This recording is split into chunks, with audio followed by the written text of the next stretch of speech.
আসন্ন জাতীয় সংসদ নির্বাচনকে সামনে রেখে উপদেষ্টা পরিষদের দুই সদস্য এলজিআরডি মন্ত্রণালয়ের উপদেষ্টা আসিফ মাহমুদ সজীব ভুইয়া এবং তথ্য ও সম্প্রচার মন্ত্রণালয়ের উপদেষ্টা মোহাম্মদ মাহফুজ আলম আগামী সপ্তাহে পদত্যাগ করতে যাচ্ছেন।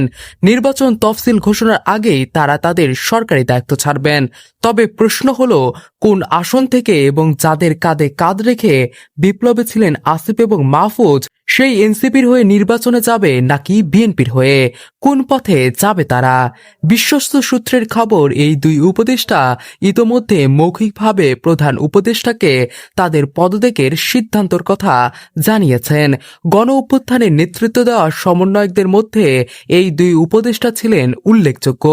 পদত্যাগের পর তারা নির্বাচনী মাঠে নামবেন এবং ধারণা করা হচ্ছে বিএনপির ছেড়ে দেওয়া আসনগুলোতে স্বতন্ত্র প্রার্থী হিসেবে প্রতিদ্বন্দ্বিতা করতে পারেন এই দুজন। এই পদত্যাগের পর উপদেষ্টা পরিষদে নতুন মুখ যুক্ত হওয়ার সম্ভাবনাও রয়েছে। উপদেষ্টা পরিষদের সম্ভাব্য পদত্যাগ এবং নতুন প্রার্থীদের মাঠে নামা আসন্ন নির্বাচনে একটি নতুন রাজনৈতিক সমীকরণ তৈরির ইঙ্গিত দিচ্ছে বলে পর্যবেক্ষকরা মনে করছেন।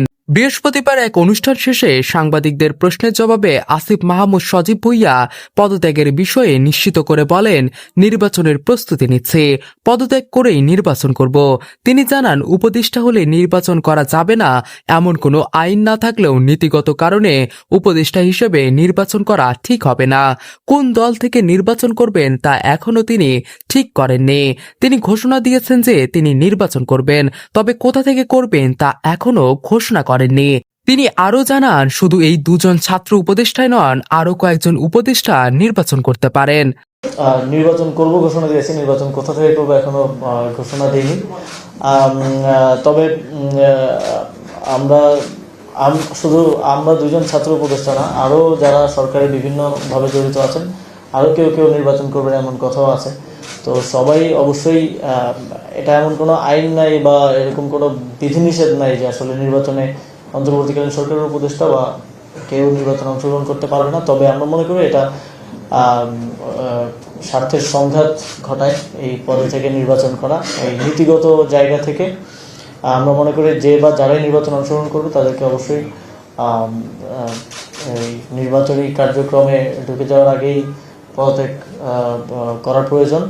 আসিফ মাহমুদ সজীব ভুইয়া সম্প্রতি কুমিল্লার ভোটার থেকে ঢাকা 10 আসনের ভোটার হয়েছেন।